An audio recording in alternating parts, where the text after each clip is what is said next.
আপনার কি কখনো এমন হয়েছে সব খাবার বাদ দিলেন, মিষ্টি বন্ধ করলেন, তবুও রক্তে চিনির মাত্রা কমছে না? এটা শুধু আপনার নয়, ডায়াবেটিসে ভোগা অনেক মানুষেরই বাস্তব অভিজ্ঞতা। কারণ আমরা অনেক সময় ভুলে যাই প্রকৃতির কিছু সাধারণ ফলই হতে পারে আমাদের শরীরের বড় ওষুধ। আজকে আমি বলবো এমন 10টি টক ফল নিয়ে, যেগুলো শুধু মুখরোচক না, ডায়াবেটিস নিয়ন্ত্রণেও অবিশ্বাস্যভাবে কার্যকর। ১. আমলকি। একে বলে ভিটামিন সির রাজা। রক্তে ইনসুলিন সংবেদনশীলতা বাড়ায় এবং ফ্রি র্যাডিক্যাল কমায়। প্রতিদিন একটা করে খেলে প্রাকৃতিক নিয়ন্ত্রণ পেতে পারেন। ২. লেবু। অনেকেই ভাবেন লেবু শুধু গরম পানিতে ওজন কমানোর জন্য। আসলে এটি গ্লুকোজ শোষণ ধীর করে, যা ডায়াবেটিস রোগীদের জন্য আশীর্বাদ। ৩. কমলা বা মাল্টা।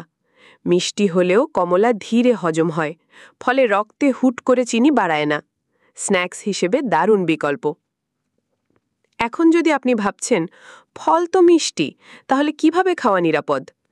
তাহলে জেনে রাখুন, সব ফল সমান নয়। গ্লাইসেমিক ইন্ডেক্স এবং অ্যান্টিঅক্সিডেন্টের উপস্থিতি ফলকে ডায়াবেটিক বন্ধ করে তোলে। চলুন বাকিগুলো দেখি। ৪. স্ট্রবেরি ও ব্ল্যাকবেরি। ছোট হলেও পুষ্টিতে ভরপুর। বেরিতে থাকা অ্যান্থোসায়ানিন ইনসুলিনের কার্যকারিতা বাড়ায়। ৫. আনারস। অনেকে একে মিষ্টি বলে এড়িয়ে যান, কিন্তু পরিমিত আনারস ইনফ্লেমেশন কমায় এবং হজমে সহায়তা করে। ৬. কাঁচা আম।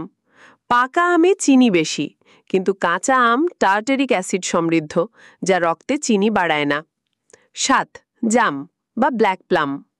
এই ফলটি শুধু মুখের স্বাদই বাড়ায় না, বরং এর বিশেষ উপাদান, জ্যাম বলেন, রক্তে গ্লুকোজ কমায়।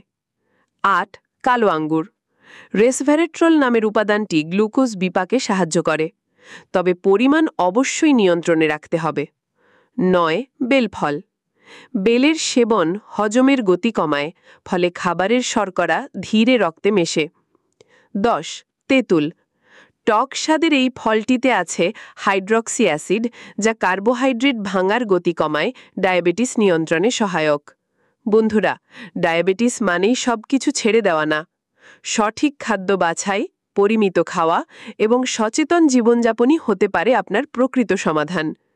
প্রাকৃতিক এই 10টি টক ফল আপনার খাবারের তালিকায় ছোট্ট একটা পরিবর্তন আনতে পারে, যেটা আপনার রক্তে শর্করার বড় নিয়ন্ত্রণে রূপ নিতে পারে।